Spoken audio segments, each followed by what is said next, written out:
Give me 3 quick guesses. You know this one. You don't know this one.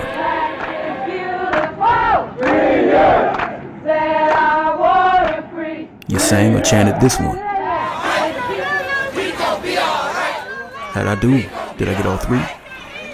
Whether I did or not, we know all songs aren't made for us to dance to. Just like all stories are not told to entertain you. Which brings us to this week. February 2021. We'll see the release of the Fred Hampton biopic, Judas and the Black Messiah. And well, to stay woke, there's something I feel you'll need to know. And something I know you'll need to feel. All of us need to do all that we can to stop this rising tide of fascism. Because if we don't, we'll be in a situation similar to that situation that the Jewish people were in a few years ago. Now we understand very clearly that they've shown by their actions that they, the establishment, intend to play the role that Germans played. We have to show them by our actions that we do not intend to play the role that the Jews played. Nothing's more important than stopping fascism, because fascism will stop us all. Now, when looking at this history or watching any story about this history, there's something that I feel we should pay attention to. Who's positive and who's negative?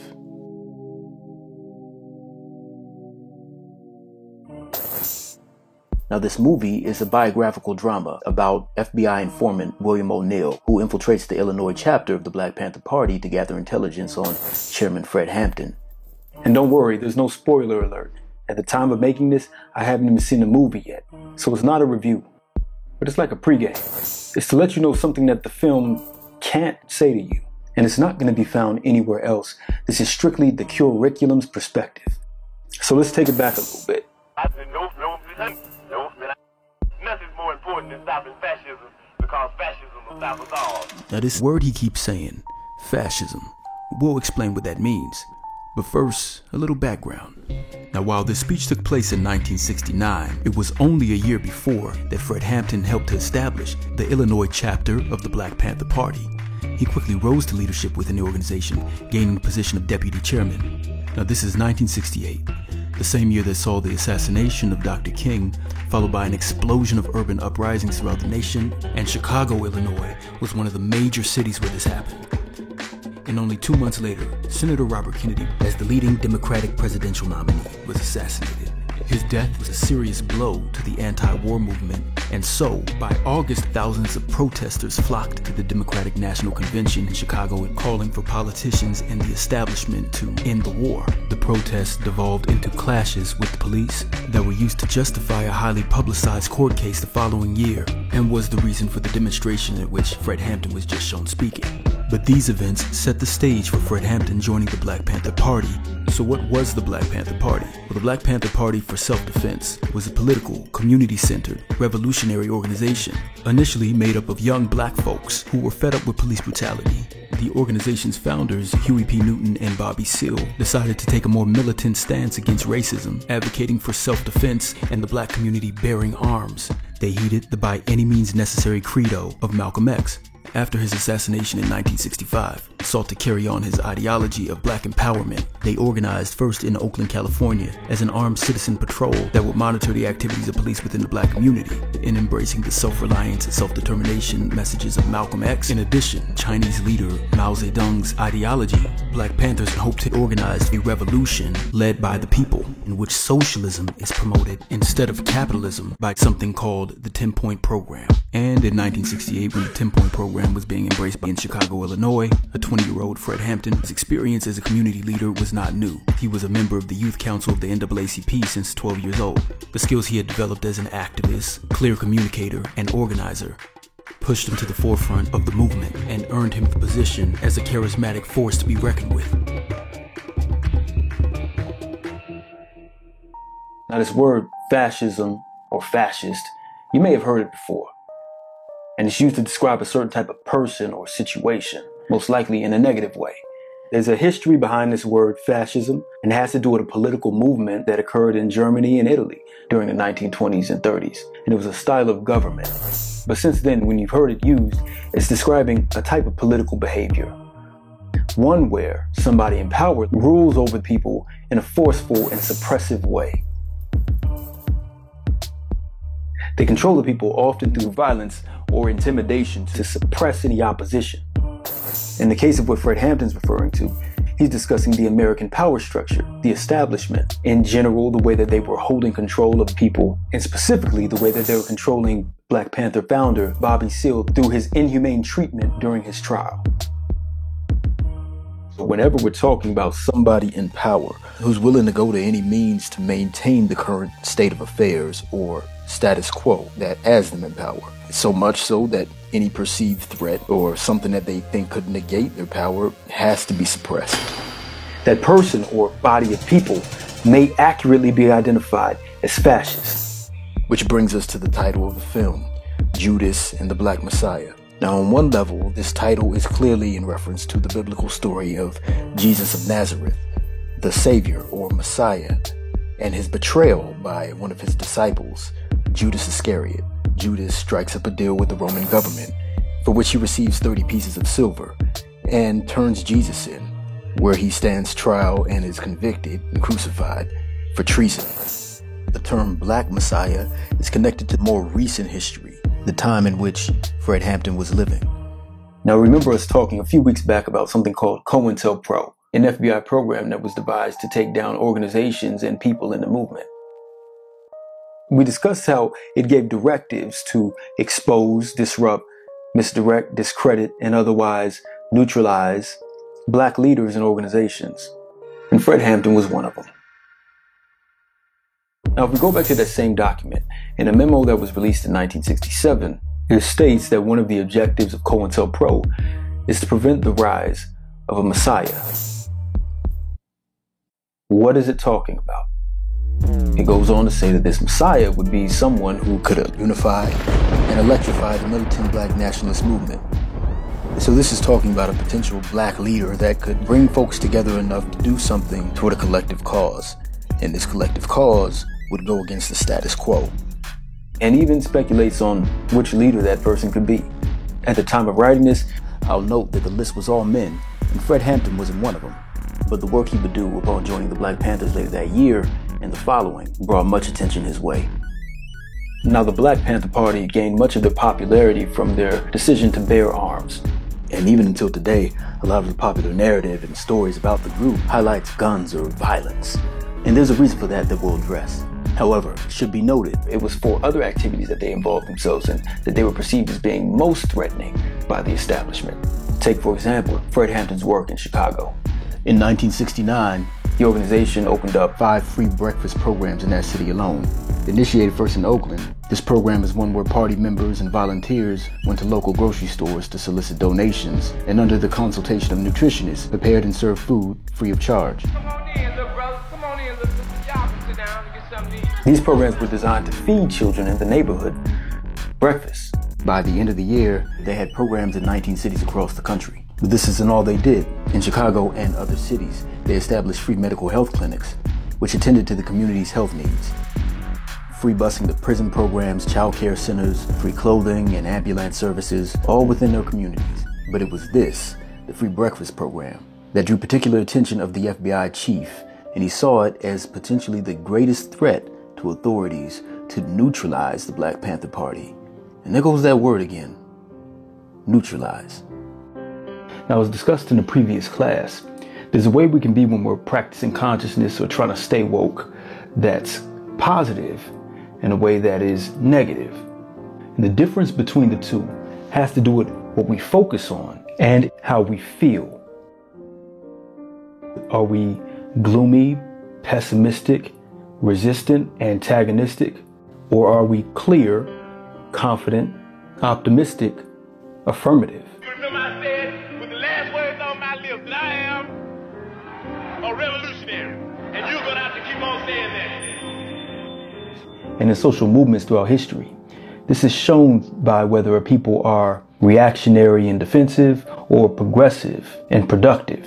The story of this young man, Fred Hampton, would not be done justice if it does not recognize the fact that he was a person that was conscious and positive. You can't do it unless you believe that you can do it. In the spirit of liberation,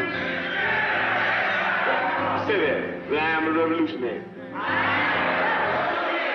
And we shouldn't lose sight of the objectives of the movement. An objective that was not just seeking to undo something, but was advancing toward establishing something. And that something was its vision. What the Panthers wanted was a communal socialist revolution. And to move toward this, they strived to meet the communal material needs of their community. Food, clothing, shelter, health. And they did this in a way that was free for the people, autonomous, supported by the people, and free of government support. And in bringing the masses of people together this way, they wanted to allow for them to compare the difference between capitalism and socialism. Believing that an objective comparison of the two would naturally cause socialism to emerge and capitalism to fall.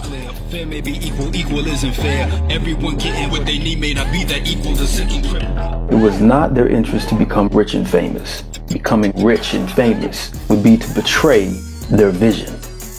And this was in accordance with the philosophy of Maoism, which believed in a peasantry-led revolution. The feudalist China, this would have been the farmers. In America, the Panthers embraced this to mean the lowest class, the working people, not the wealthy or financially comfortable. It would be the people in the ghettos and the slums that would change society. This is a bottom-up philosophy, not top-down. The end goal was not policy change or changing things from within the machine. That would be reform. They believed there had to be a fundamental change. And most importantly, it had to come from the people. Not a corporation, not a celebrity, and certainly not a politician. And I have to stress, it had to come from the people.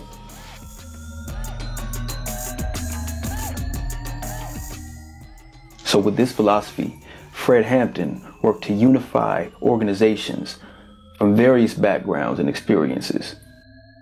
Political groups.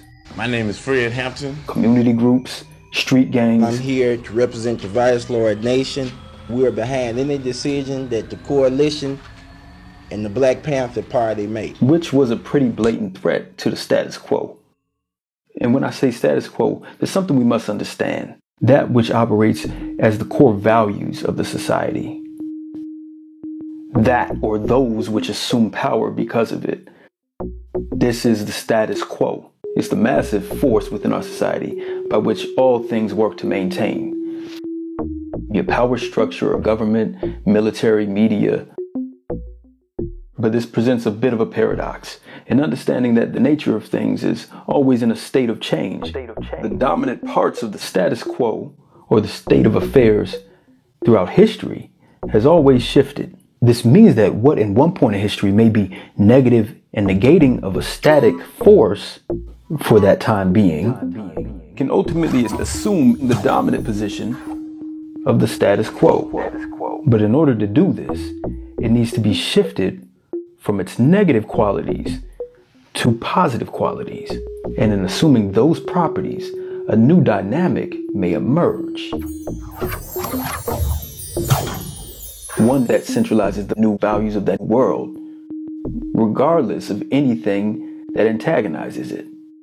Moving from negative to positive is the goal of every social movement. And the only way it can happen is if you sidestep one thing being neutralized.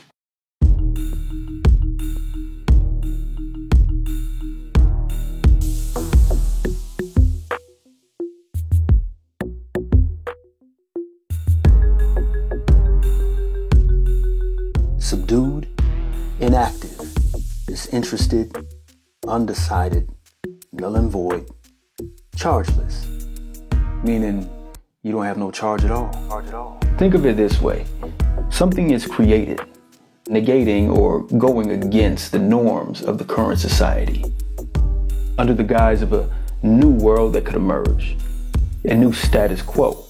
One way to deal with it is to move toward destroying or discontinuing it. Another way is to incorporate it and have its properties serve your status quo, thereby taking the attributes of something meant for a thing that you do not want.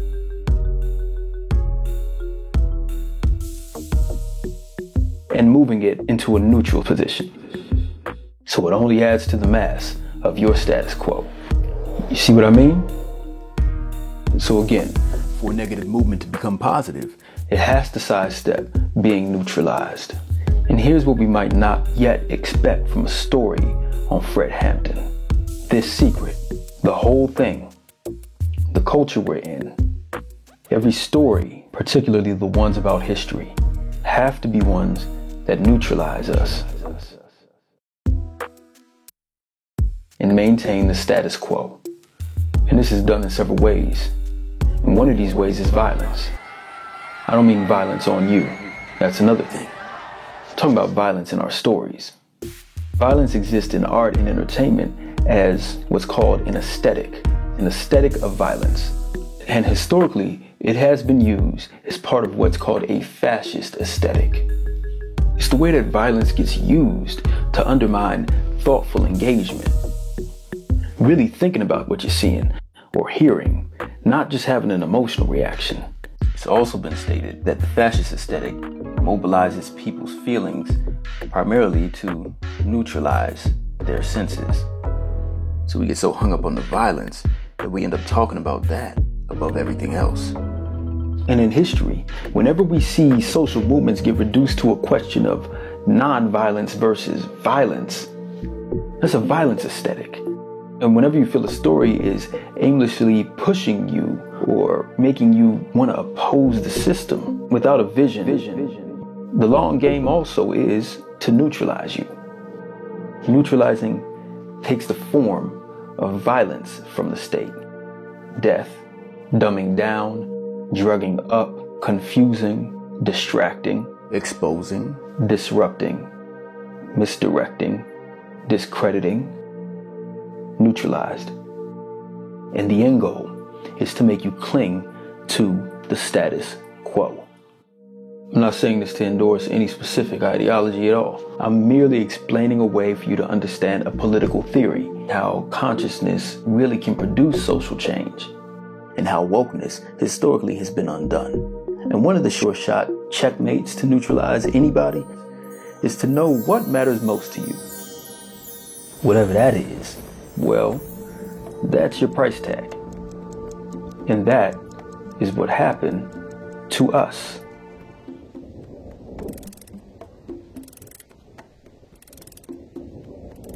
So here we are, in the status quo, neutral, or at least neutralized, and sometimes conscious, but negative, motivated by feeling antagonized. But what the curriculum is aiming to do, technically there isn't a word for yet, but it would look like this. Yeah, it's funny, it's not a word, because so far as the story goes, we're not the heroes.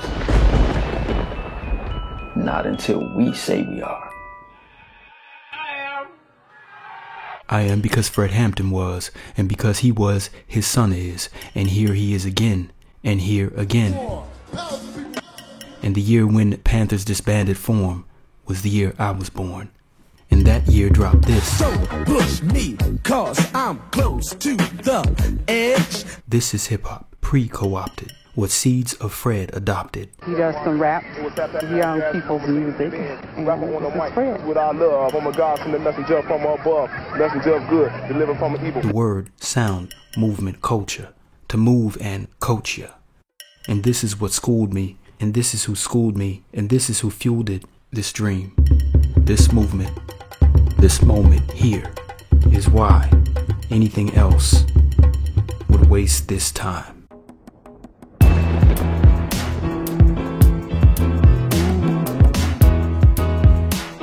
I'm Uncle Baye, onward and upward.